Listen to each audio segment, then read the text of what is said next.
স্বামী ও স্ত্রীর মাঝে ঝগড়ার কারণে স্বামী যদি স্ত্রীকে বলে আমি তোমাকে বিদায় করে দিব, আমি তোমাকে রশি কেটে দেব, তুমি চলে যাও, এভাবে যদি বারবার বলতে থাকে তাহলে তালাক হবে কিনা, স্বামী স্ত্রীর সম্পর্ক থাকবে কিনা, এখন স্ত্রীর করণীয় কি?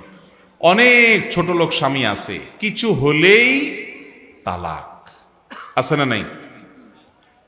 আমি সবসময় বলি, কিছু বন্ধু আছে ছোট লোক বন্ধু, কিছু হইলেই বলে কাটতি তোর সাথে, আছে না নাই?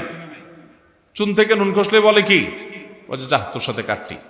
কিছু হইলো ফেসবুকে ব্লক মেরে দিল, আনফ্রেন্ড করে দিল, আবার কয়দিন পরে ফ্রেন্ড লিস্টে ঢুকানোর জন্য রিকোয়েস্ট পাঠাইলো। এরকম হটমেজাজে মানুষ, কথায় কথায় গরম হয়ে যাওয়া, এরকম কিছু লোকের স্বভাব আছে না নাই? এটা কোনো ভালো স্বভাব না। কোন স্বামী যদি তার স্ত্রীকে এরকম কথায় কথায় তালাকের কথা বলে, সে নিকৃষ্ট স্বামী, কথায় কথায় তালাকের কথা বলা যাবে না। কিন্তু মাসআলার উত্তর হলো, যদি কেউ বলে আমি তোমাকে তালাক দেব, রশি কেটে দেব, অর্থাৎ এখন দেই নাই, দেব ভবিষ্যতে, এই দেব যদি বলে তাতে তালাক হয় না। কিন্তু দেব বলার পরে যদি বলে দিলাম, তাহলে আবার তালাক হয়ে যাবে। অর্থাৎ অতীতকালীন ক্রিয়া এটা যদি বলে তাহলে তালাক হয়ে যাবে, আর ভবিষ্যৎকালীন ক্রিয়া ব্যবহার করে যদি বলে তাহলে তালাক হবে না।